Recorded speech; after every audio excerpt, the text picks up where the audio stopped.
በአሁን ጊዜ ፌስታል ይዞ መገኘት አደንዛዥ ዕፅ ይዞ ከመገኘት አይተናነስም። በሕይወታችን ውስጥ እንደ ተራ የሚታዩ ነገሮች በጣም ውድ እንደሆኑ የገባኝ ከፌስታል መከልከል በኋላ ነበር።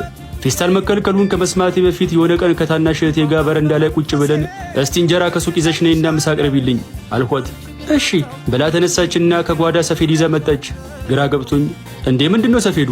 እንጀራ ገዝተሽ ነው ያላልከኝም እንዴ? እና ታዲያ እንጀራውን አበጠረሽ ነው እንዴ የምትገዢው? ሰፌድ ምን ይሰራልሻል? ኦ አንተ ኢትዮጵያ ውስጥ የለም መሰለኝ። ፌስታል መያዝ እንደተከለከለ አልሰማህም እንዴ? ፌስታል ይዞ የተገኘ ሰው ከ2000 እስከ 5000 ብር ነው የሚቀጣው።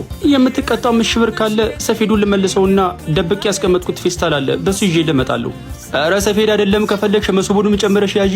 ደግሞ በፌስታል ሰበብ የወር ደሞዜን ግማሽ ልቀጣ እንዴ? እኔ የሚያሳዝኑኝ በመኪና ረጅም መንገድ ሲሄዱ የሚያማቸው ሰዎች ናቸው። ቆይ አሁን ፌስታል ተከልክሏል፣ ምን ሊውጣቸው ነው? እንግዲህ በሽታ እየመረጡ መታመም ነው፣ ምንም ማድረግ አይቻልም። ሲያሳዝኑ ብላ እንጀራ ልታመጣ ሰፌዷን ይዛ ከቤት ወጣች።